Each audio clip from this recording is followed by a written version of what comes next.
Hello, good afternoon. My name is Saurabh. आज हम जानेंगे थायराइड के बारे में। थायराइड क्या होता है? Sir please next slide.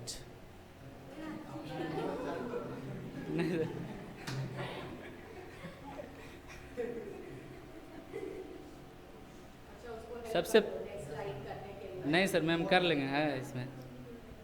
सबसे पहले हम लोग जानेंगे थायराइड क्या होता है। उसके बाद जानेंगे टाइप्स ऑफ थायराइड। उसके बाद जानेंगे साइन एंड सिम्टम्स, क्या क्या साइन एंड सिम्टम्स होते हैं। उसके बाद जानेंगे ट्रीटमेंट के बारे में कि थायराइड को कैसे ख़त्म किया जाए या कम किया जाए। उसके बाद जानेंगे डेथ रेट, क्या मेरा डेथ रेट है, थायराइड से कितने लोग मर रहे हैं। उसके बाद उसका समराइज करेंगे। उसके बाद है थायराइड के बारे में हम लोग बताने जा रहे हैं। सबसे पहले थायराइड क्या होता है। थायराइड एक तितली के आकार के जैसा होता है, बटरफ्लाई तितली के आकार के जैसा होता है, जो कि हमारे ट्रेकिया के बीच में मौजूद होता है। तितली के आकार का होता है, ट्रेकिया के बीच में होता है। इस थायराइड का काम क्या होता है? इस थायराइड का काम होता है हार्मोन्स को प्रोड्यूस करने का काम होता है। कौन कौन से हार्मोन को प्रोड्यूस करता है? T3, T4 और कैल्सिटोनिन और TSH। ये तीन तरह के हार्मोन्स होते हैं, जिसमें कि T3, T4 और कैल्सिटोनिन ये तीनों थायराइड ग्लैंड के द्वारा प्रोड्यूस होता है, और TSH जो है वो पिट्यूटरी ग्लैंड के द्वारा प्रोड्यूस होता है। इस T3, T4 के बारे में जानेंगे कि T3, T4 क्या होता है। T3 वो होता है कि T3 और T4 दोनों एक हार्मोन है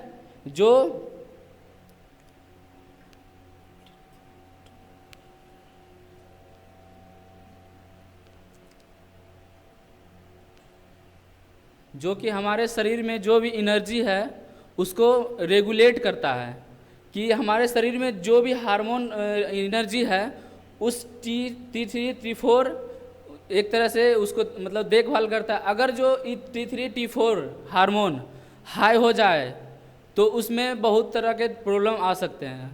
अगर जो लो हो जाए तो उसमें बहुत तरह के भी प्रॉब्लम हो सकते हैं। अगर जो हार्मोन T3, T4 होते हैं, जो ये दोनों हाई अगर जो हो गया तो एक मैसेज जाता है पिट्यूटरी ग्लैंड के पास। उस मैसेज जाने के बाद पिट्यूटरी ग्लैंड के पास जो TSH हार्मोन होते हैं उसको कम करना पड़ता है। अगर जो T3, T4 हार्मोन ज़्यादा हो गया है तो TSH हार्मोन को कम करना पड़ेगा, और T3, T4 हार्मोन अगर जो हाई हो गया है तो TSH को उसको कम करना पड़ेगा। अगला है T3 को टाई हाइड्रोथ्रोक्सिन के नाम से भी जानते हैं। दूसरा है T4 थायरोक्साइन, और चौथा है TSH थायराइड स्टिमुलेटिंग हार्मोन्स, और चौथा है कैल्सिटोनिन। और इसमें जानेंगे कि हम लोग इसके बारे में हम लोग जान गए कि क्या क्या कौन कौन से हार्मोन क्या कार्य करता है। अगला है मेरा types of thyroid. Types of thyroid दो प्रकार के होते हैं। एक मेरा है हाइपरथायरॉयडिज्म, दूसरा है हाइपोथायरॉयडिज्म। एक हाइपर एक हाइपो। हाइपर में ये होता है कि हाइपरथायरॉयडिज्म जो होता है इसमें जो हार्मोन्स होते हैं T3, T4 दोनों हाई हो जाते हैं। हाइपर का मतलब होता है हाई होना। जो T3, T4 हार्मोन है वो हाई हो जाता है। उस हाई होने के कारण हमारे शरीर में जो है एनर्जी लेवल भी हाई हो जाता है। उस एनर्जी लेवल को हाई होने से हमारे शरीर में बहुत तरह के लक्षण आ जाते हैं। उसके लक्षण के साइन एंड सिम्टम्स के बारे में जानेंगे। सबसे पहला है साइन एंड सिम्टम्स हाइपरथायराइड का, वेट लॉस। दूसरा है फ्रीक्वेंट अर्न टू यूरिनेट। तीसरा है लॉस ऑफ आईब्रो हेयर। चौथा है स्लो हार्ट रेट। पाँचवा है थिंकिंग हेयर लॉस और 6 है फ्रीक्वेंट स्वेटिंग। एक एक करके हम लोग जानेंगे कि इस सिम्टम्स क्या होता है। सबसे पहला है वेट लॉस। वेट लॉस में सबसे पहला है इसका एक सिम्टम्स है वेट लॉस। वेट लॉस में क्या होता है, वेट लॉस में अगर जो किसी को थायराइड की प्रॉब्लम हो गई है, T3 और T4 हार्मोन जो किसी का हाई हो चुका है उसमें वेट लॉस हो जाता है।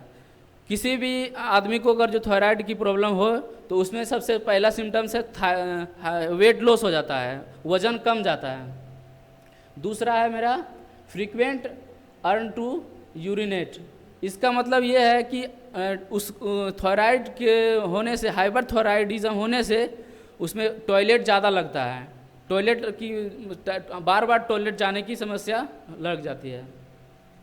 और तीसरा है लॉस ऑफ आईब्रो हेयर। उसमें आईब्रो का जो बाल है वो उड़ने लगता है।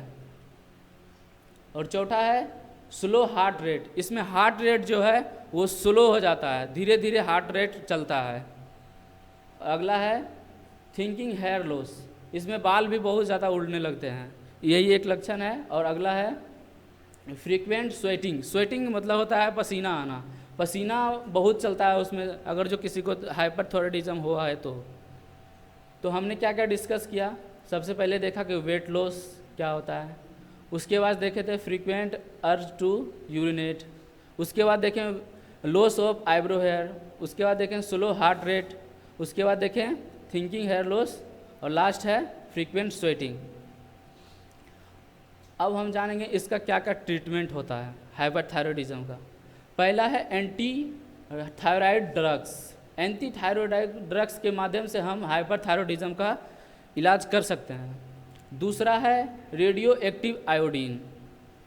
तीसरा है सर्जरी। अगर जो एंटी थायराइडिज्म ड्रग्स के द्वारा अगर जो थायराइड हाइपरथायराइडिज्म नहीं सही होता है तो उसको रेडियो एक्टिव आयोडीन की मदद से करेंगे। अगर जो उसके कारण भी नहीं होता है तो हम लोग सर्जरी के माध्यम से हाइपरथायराइडिज्म को ख़त्म कर सकते हैं। दूसरा टाइप से मेरा हाइपोथायराइडिज्म। हाइपोथायराइडिज्म क्या होता है इसके बारे में जानेंगे। इसमें जो भी T3 और T4 हार्मोन्स था इसमें वो कम हो जाता है।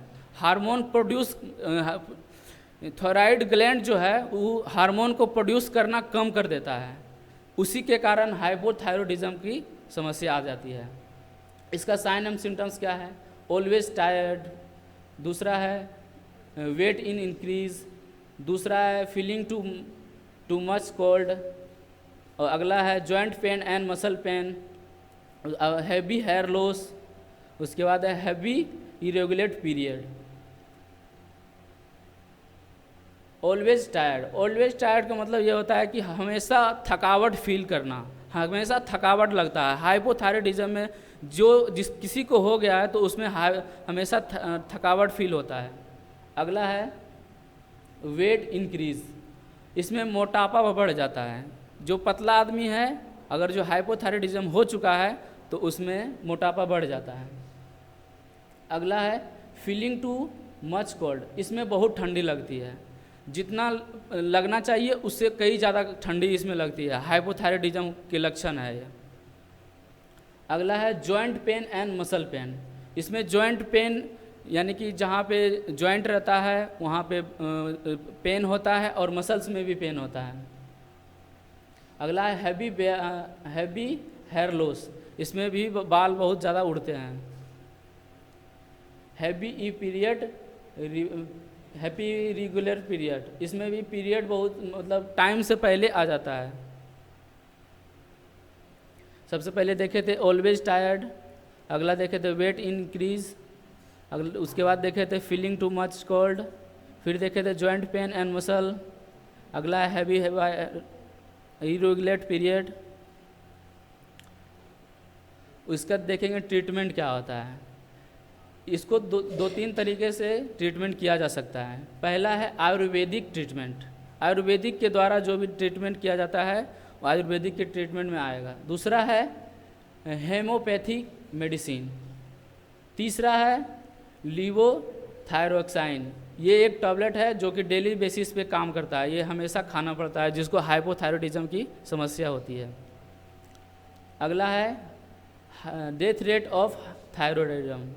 ये सबसे पहले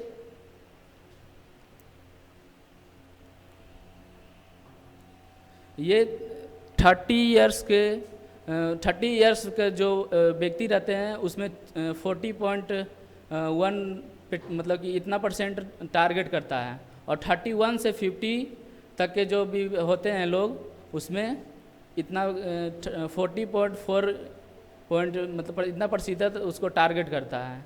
और ये 55 से 70 इयर्स के लोगों को 31.3% टारगेट करता है। इसका डेथ रेट ये है कि सबसे पहले आया था 1990 में, तो इसी तरह उस समय सबसे ज़्यादा ये हो रहा था, और उसके बाद धीरे धीरे कमते यहाँ तक आ गया। अगला है कंक्लूजन। सबसे पहले हम लोग देखे थे कि थायराइड क्या होता है, उसके बाद देखे थे टाइप्स में मेरा 2 गो था, हाइपरथायराइडिज्म और हाइपोथायराइडिज्म। तीसरा देखे थे हम साइन एंड सिम्टम्स, दोनों का साइन एंड सिम्टम्स देखे थे। उसके बाद देखे थे ट्रीटमेंट, इसका ट्रीटमेंट क्या है। फिर देखे थे हम लोग डेथ रेट। उसके बाद देखे थे समरी जो यहाँ पे है।